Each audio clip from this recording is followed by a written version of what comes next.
Hi friends, welcome to my channel Techies Chat. आज हम लोग जैसे कि आप मेरी स्क्रीन पर देख सकते हो एक्सेल के 3 फॉर्मूलेज पढ़ेंगे। कॉन्कैटिनेट, इफ कंडीशन और कंडीशनल फॉर्मेटिंग। इसमें मैं कोशिश करूँगी कि जितने ईजी लैंग्वेज में आप लोगों को समझा पाऊँ उतना लैंग्वेज को ईजी रखूँ और फॉर्मूलेज इतने सिंपल रखे हैं ताकि आप लोगों को समझने में आसानी हो और आप इसके यूज़ केसेस प्रॉपर्ली अपनी एक्सपेक्टेशन और यूज़ के हिसाब से देख पाएँ। तो विदाउट एनी डिले हम लोग शुरू करते हैं हमारे पहले फॉर्मूला कॉन्कैटिनेट के साथ। बेसिकली कॉन्कैटिनेट का मतलब होता है दो स्ट्रिंग्स को मर्ज करना। कॉन्कैटिनेट फंक्शन भी यहाँ वही करता है। कॉन्कैटिनेट फंक्शन हम यूज़ करते हैं मल्टीपल सेल्स के टेक्स्ट को एक सेल में कंबाइन करने के लिए। जैसे कि आप मेरी स्क्रीन पे देख सकते हो हमारे पास 3 कॉलम्स, यहाँ पर मैंने 3 कॉलम्स बनाए हैं। एक में फर्स्ट नेम रखा है, एक में लास्ट नेम रखा है और एक कॉलम ब्लैंक रखा है जहाँ पर हम फर्स्ट नेम और लास्ट नेम को कंबाइन करेंगे। तो वीलुकअप कॉन्कैटिनेट फंक्शन स्टार्ट करने के लिए सबसे पहले हम यहाँ पे टाइप करेंगे इक्वल टू, और जैसे ही मैं यहाँ CO टाइप करती हूँ हम यहाँ देख सकते हैं कि कॉन्कैटिनेट फंक्शन हमें मिल गया है। जब हम इस पर डबल क्लिक करेंगे तो हमारे पास इसका सिंटैक्स खुल जाएगा, जहाँ पर आप देख सकते हो यहाँ पर लिखा हुआ है कॉन्कैटिनेट। पहला पैरामीटर है हमारा टेक्स्ट 1, जो कि वो टेक्स्ट होगा जो हमें पहले रखना है। इसे मैंने क्लिक किया, कॉमा टेक्स्ट 2, तो ये हमारा दूसरा टेक्स्ट है जो कि ये, और फिर मैंने प्रेस कर दिया एंटर। ठीक है, अब आप मेरी स्क्रीन पे देख सकते हैं ये दोनों कॉन्कैटिनेट हो गए हैं, अमन शर्मा। बट इस केस में एक इश्यू है, जैसे कि अमन शर्मा दोनों मर्ज हो गए बिल्कुल विदाउट एनी स्पेस, तो ये इतना प्रेजेंटेबल नहीं लग रहा है। ठीक है, इस इश्यू को रिजॉल्व करने के लिए हम लोग इसमें एक चीज़ कर सकते हैं। मैं ये फॉर्मूला दोबारा लगाती हूँ ताकि आप ये फॉर्मूलाज बार बार देखते रहो और ये आपके मेमोरी में स्टोर हो जाए। ठीक है, तो ये मैंने सेलेक्ट किया कॉन्कैटिनेट। अब पहले की ही तरह मैं इस सेल को रेफ़र करके सिलेक्ट कर लूँगी। फिर मैंने यहाँ पे दिया कॉमा, और अब दूसरे सेल की जगह मैं यहाँ पर प्लेस करूँगी डबल इन्वर्टेड कॉमास, एक स्पेस दूँगी और फिर दोबारा प्लेस करूँगी डबल इन्वर्टेड कॉमास। इससे हमारे दोनों टेक्स्ट के बीच में एक स्पेस आ जाएगी। यहाँ पे मैंने दोबारा एक कॉमा दिया और लास्ट नेम का सेल सिलेक्ट करके एंटर कर दिया। जैसे कि अब आप देख सकते हैं ये पूरा प्रॉपर्ली जैसे होना चाहिए with a proper space in between properly concatenate हो गया है। ठीक है, अब मैंने अपने इसके पहले के वीडियो में बताया था कि जब हम लोग किसी भी चीज़ को फॉर्मूले के थ्रू कॉपी करते हैं या किसी फॉर्मूले के थ्रू अपडेट करते हैं, उस चीज़ को कॉपी करके जब हम कहीं और पेस्ट करते हैं तो वो उसी तरह से पेस्ट नहीं होता। जैसे कि आप देख सकते हो मैंने यहाँ कॉलम C कॉपी किया था पूरा इस वाला और यहाँ पे पेस्ट किया था, पर यहाँ पर आप कुछ भी नहीं देख पा रहे हो। पर जब आप इस सेल पर रहोगे तो आप ये देख सकते हो कि यहाँ पर फॉर्मूला कॉपी हुआ है। ठीक है, J2 और concatenate J2 and K2, but क्योंकि ये हमारे दोनों कॉलम्स ब्लैंक है इसलिए इसका कॉन्कैटिनेशन भी ब्लैंक है। So what I am trying to say is, जब आप इस तरीके की कोई चीज़ को कॉपी करके कहीं और ले जा रहे हो तो एक चीज़ ध्यान रखें कि इसको कॉपी करके आप जहाँ भी ले जा रहे हो वहाँ पर या तो इसे कॉपी पेस्ट करें या फिर इसी को यही कॉपी करके तुरंत इसी को यहाँ कॉपी करके तुरंत पेस्ट स्पेशल कर ले। इससे इसके फॉर्मूलेज हट जाएंगे और ये एज अ नॉर्मल टेक्स्ट यहाँ पर सेव होगा। फिर आप इसे जहाँ भी कॉपी करके ले जाएंगे इसका इफेक्ट सेम ही रहेगा। ठीक है, ये सिर्फ वीलुकअप या कॉन्कैटिनेट फॉर्मूला के लिए नहीं, ये एक्सेल में आप कहीं भी फॉर्मूला लगा रहे हो तो सब चीज़ के लिए इम्प्लीमेंट होता है। ठीक है, अब इसका यूज़ केस बताती हूँ। जैसे कि फर्स्ट नेम और लास्ट नेम तो थे हमारे पास, तो हमने इसे फुल नेम क्यों कॉन्कैटिनेट किया। ठीक है, जैसे अब मान लीजिए कि ये एक कंपनी के एम्प्लॉयज़ है और कोई रिपोर्ट बनानी है आपको पीपीटी में या एक्सेल में या पावर बीआई में या टैब्ल्यू में या कुछ भी हो सकता है। तो कहीं भी आप देखोगे तो किसी भी चार्ट में या कि कहीं भी फर्स्ट नेम और लास्ट नेम ऐसे बाइफर्केशन नहीं आते हैं। Always it is presented as full name.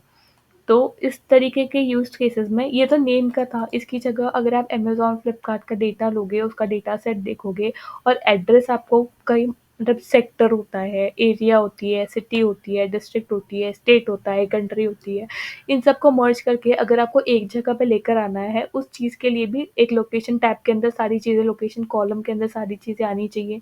वहाँ भी आप कॉन्कैटिनेट फंक्शन यूज़ करते हो।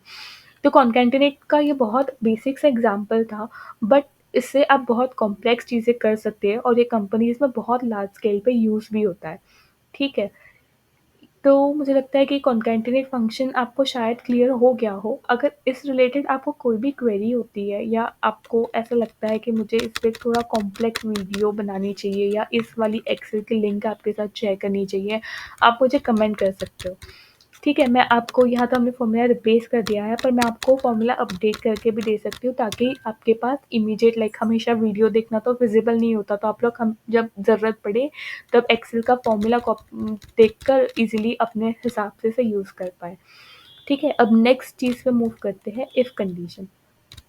अगर आपने कोई भी प्रोग्रामिंग लैंग्वेज पढ़ी होगी जैसे सीक्वल या फिर सी, सीपीपी, जावा, किसी भी प्रोग्रामिंग लैंग्वेज में मुझे लगता है if is the first conditional condition that is taught there, मतलब कहीं भी आप सबसे पहले स्टार्ट करते हो इफ कंडीशन से, बिकॉज़ ये ईज़ी है बहुत ज़्यादा अंडरस्टैंड करने के लिए। तो हम यहाँ पर इफ कंडीशन यूज़ करेंगे, जैसे कि आप इसमें देख पा रहे हो मेरे पास 2 सेल्स है, 2 कॉलम्स है। एक कॉलम का नाम रखा है मैंने एज और दूसरे का रखा है ग्रेटर दैन 30। ये वाला जो साइन है ये है ग्रेटर दैन का, ठीक है? बहुत लोगों को कन्फ्यूज़ होता है ग्रेटर दैन और लेस दैन साइन में, so this is the sign of greater than. इसीलिए मैंने जानबूझकर ये यहाँ पर लिखा नहीं था, ये रखा था ताकि ये भी थोड़ा-सा क्लियर रहे, ठीक है? तो इसमें हम लोग क्या करेंगे, हम लोग इसमें कंडीशन लगाएँगे कि अगर हमारी ई की ये वाले सेल की वैल्यू 30 से ज़्यादा है तो यहाँ पर ट्रू आए, अदरवाइज़ यहाँ पर फ़ॉल्स आए, ठीक है? जैसे यहाँ पर सेम कंडीशन इसी वाले रो में कि अगर इस वाले सेल की वैल्यू इससे ज़्यादा है तो यहाँ पे ट्रू आए, अदरवाइज़ फ़ॉल्स है, ठीक है? अब इसको लगा के देखते हैं। जैसे ही मैं इक्वल टू करके यहाँ पे इफ़ टाइप करूँगी, हमारे पास इफ़ कंडीशन का फ़ॉर्मूला आ गया, इसे मैंने डबल क्लिक किया। अब ये लॉजिकल टेस्ट मतलब पहले पैरामीटर में हमें पास करनी है हमारी कंडीशन। तो मैंने यहाँ पे सिलेक्ट किया ये वाला कॉलम, ये वाला सेल E3, जिसे मुझे कंपेयर करना है, किससे कंपेयर करना है? Greater than 30। ये मैंने कंडीशन लिखी है कि हमारा ये वाला E3 जो कॉलम है वो अगर ग्रेटर देन 30 है तो मुझे ट्रू रिटर्न करो, अदरवाइज़ मुझे फ़ॉल्स रिटर्न करो, ठीक है? मैं एक और बार कंडीशन समझा देती हूँ। E3 हमारा सेल रेफ़रेंस है ये वाला, इधर वो E4 हो जाएगा, इधर E5 हो जाएगा, इधर 6 हो जाएगा, इधर E7 हो जाएगा एंड सो ऑन, ठीक है? ग्रेटर देन 30 ये ईच सेल को कंपेयर करेगा कि ये ग्रेटर देन 30 है, अगर 30 ग्रेटर देन 30 है तो ट्रू रिटर्न करेगा, अगर ग्रेटर देन 30 नहीं है तो फ़ॉल्स रिटर्न करेगा। अब इसे मैंने प्रेस अब हम इसे मूव करते हैं और इस तरीके से ड्रैग कर देते हैं। जैसे आप देख सकते हो यहाँ पर हमें सब जगह वैल्यूज़ मिल गई है, ट्रू और फॉल्स एट्रीब्यूट्स आ गए हैं, ठीक है? तो जैसे कि आप वेरीफाई करके देख सकते हो यहाँ पे 35 है विच इज़ ग्रेटर दैन 30, यहाँ आ गया ट्रू। यहाँ पे 40 है विच इज़ ग्रेटर दैन 30, यहाँ आ गया true. This is 24 which is less than 30, यहाँ आ गया फॉल्स। अगर मैं यहाँ पर कोई नंबर अपडेट करती हूँ, इसको मैंने कर दिया 1, ये अपडेट हो गया फॉल्स, ठीक है? तो इस तरीके से आप इफ़ कंडीशन यूज़ कर सकते हैं। अब इस कंडीशन पे ही मैं आपको इससे हम लोग किस तरीके से कंडीशनल फॉर्मेटिंग के थ्रू और ज़्यादा विजिबल बना सकते हैं ये चेक करते हैं, ठीक है? यहाँ पे मैंने इस सेल को सेलेक्ट किया है पूरा, आप देख सकते हो मेरी स्क्रीन पे। यहाँ मैं कंडीशनल फॉर्मेटिंग पे गई, यहाँ मैंने हाईलाइट सेल सेलेक्ट किया, इक्वल टू पे क्लिक किया और यहाँ मैं टाइप करूँगी फॉल्स।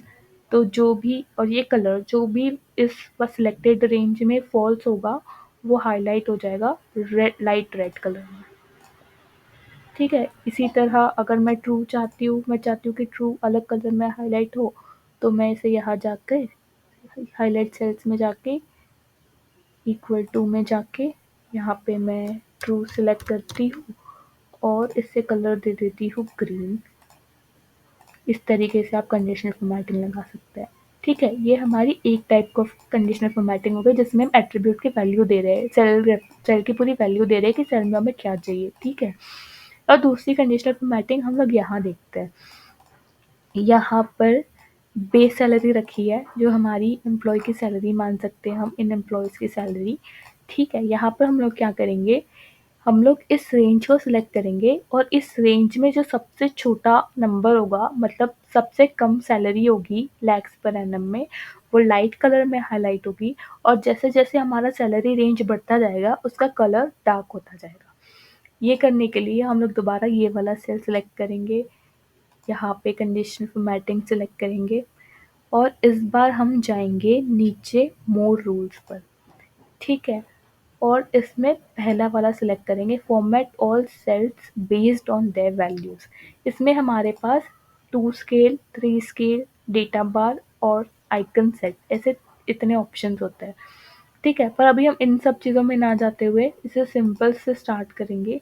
2 कलर स्केल, इसमें जब मैं चाहती हूँ कि मेरी हाईएस्ट वैल्यू हो तो वो इस वाले कलर से हाईलाइट हो, ठीक है, और जो लोएस्ट हो वो वाइट रहे, मतलब कलर लाइट होता रहेगा, ठीक है। आप देख पा रहे हो, ये जैसे इस वाले सेल में सबसे कम हमारी वैल्यू है 15, सबसे लाइट कलर में 47, लास्ट सेकंड डार्केस्ट 50 डार्केस्ट। अगर मैं इसको सपोज 10 कर देती हूँ, इसका कलर लाइट हो गया, इसे मैं 90 कर देती हूँ, इसका कलर डार्क हो गया, ठीक है। तो इस तरीके से कंडीशनल फॉर्मेटिंग लगाई जाती है और इसका आप देख सकते हो, जैसे यहाँ पर अगर मैंने 50 रखा है, 50 और 90, मतलब ये नंबर ऑफ, जितना नंबर इंक्रीज हो रहा है डिफरेंस का, उतना शेड्स भी डिफर कर रहा है। इस तरीके से आप कंडीशनल फॉर्मेटिंग लगा सकते हो। ये कंडीशनल फॉर्मेटिंग वाला टेक्स्ट जनरली पीपीटीज में यूज़ होता है।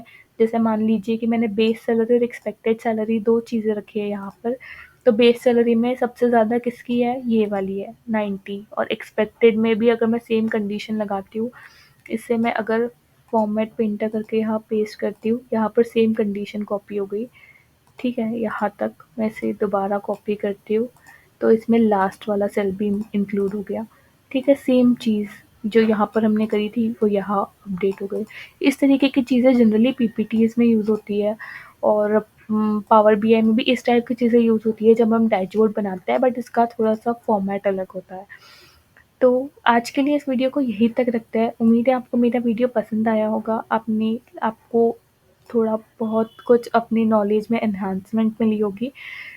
अगर आपको मेरे वीडियोस पसंद आते हैं तो प्लीज़ इस वीडियो को लाइक करें, चैनल को सब्सक्राइब करें, ताकि मेरे आने वाले वीडियोस में आपको अपडेट मिलता रहे, आने वाले वीडियोस का आपको अपडेट मिलता रहे और मुझे मोटिवेशन मिलती रहे इस तरीके की वीडियोस बनाने की। Okay, thank you.